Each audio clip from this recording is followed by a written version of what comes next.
As pro-Palestinian demonstrations spread on the nation's college campuses, protesters have been arrested by the dozens. Green Party presidential candidate Jill Stein is one of them. Here is video posted on social media of the moment Dr. Stein was arrested at a pro-Palestinian rally at Washington University in St. Louis over the weekend. She joins me now. Thank you so much for being here, Dr. Stein. We were just talking with my colleague about, the connective tissue and the ask and what's happening. I am really interested in why were you at the protest, and did you intend or know or even anticipate that you could get arrested? No, I certainly wasn't thinking about getting arrested.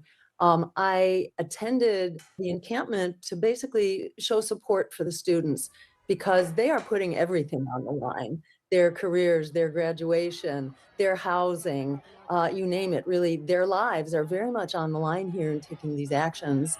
And, to my mind, they are upholding the highest values of American society in opposing genocide and also standing up for our constitutional rights to free speech and to the right to protest.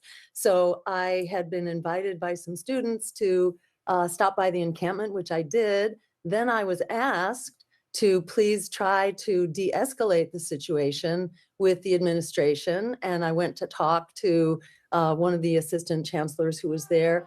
We tried, we didn't succeed. And within an hour or two, it's not just that we got arrested, we got assaulted. We were assaulted with bikes used as weapons and really brutalized and beat up, thrown to the ground, arms, handcuffed behind our backs with the zip ties, and then walked over. So it was extremely brutalizing and violent. And I would point out that these tactics that are being used by the police have actually been imported from the Israeli Defense Forces, which we now call the Israeli Occupation Forces, who've been undertaking these training programs in most of the states, at least many states, and certainly in Georgia, in Louisiana, in Texas.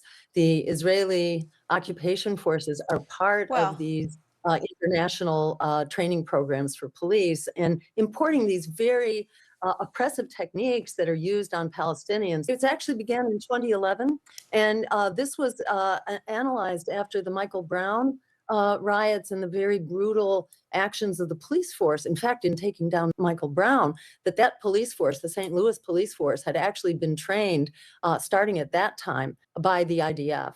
And in an analysis done by Ebony Magazine, it was pointed out that extremely violent tactics were being imported along with these programs of sending surplus military equipment to our states and to our cities, towns for the use of I absolutely armored hear you. vehicles and things. I do hear you, Dr. Stein. Some schools have started suspending student protesters. They've asked officers to come onto the grounds as well. Do you think that suspension or the type of punishment that you have endured is appropriate for the student body? Absolutely not. I do think that the students are standing up for our right to protest, our right to free speech, and for a value, which is basically stopping this genocide and seeking to use economic boycotts and sanctions, much like the boycotts in South Africa.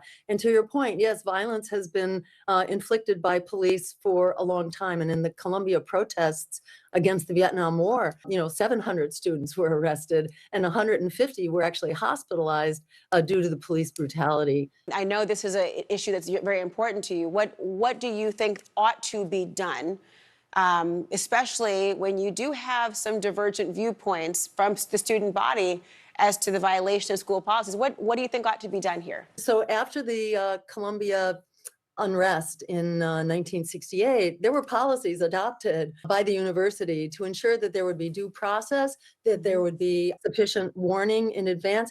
And that's all being violated right now. It's being violated by the administration, which is why the faculty vehemently objects to what's being done and why the faculty came out in great numbers to actually surround the encampment and to help protect the students. There is no danger here. The danger is being imported along with the police. These are riot police which are creating a riot.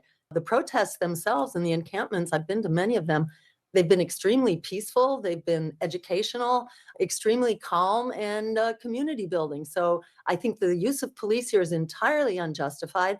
Zionism is different from Judaism, and it is entirely wrong to conflate the two. being against Zionism, which I regard as essentially a matter of ethnic cleansing and land theft. Essentially, that is the purpose of Zionism, to take land that belonged to other people. Yes, Jews have been horribly traumatized and victimized, but that doesn't then allow one group to take land and displace another group. To look at the actions of the Israeli government, they are attempting to drive the occupants out of this land altogether. And that has been very much the policy of Israel well before it was a state. Since the Zionist movement began, Jews who lived together with Muslims and Christians in Palestine for centuries. And it was a peaceful place. It was only with the advent of the Zionists, who felt like this land belonged to them, that the violence came. And many Jews left, as well as Christians and Palestinians, with the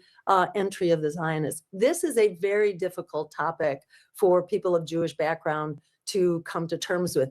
And I see this as someone who grew up in the 60s. I see this as remarkably similar to the very difficult wake up of the white community with the civil rights movement in the 1960s. This was a difficult conversation that involved confronting the many institutions of white supremacy and the very challenging conditions of racism that were endemic, in our schools, in housing, and so on.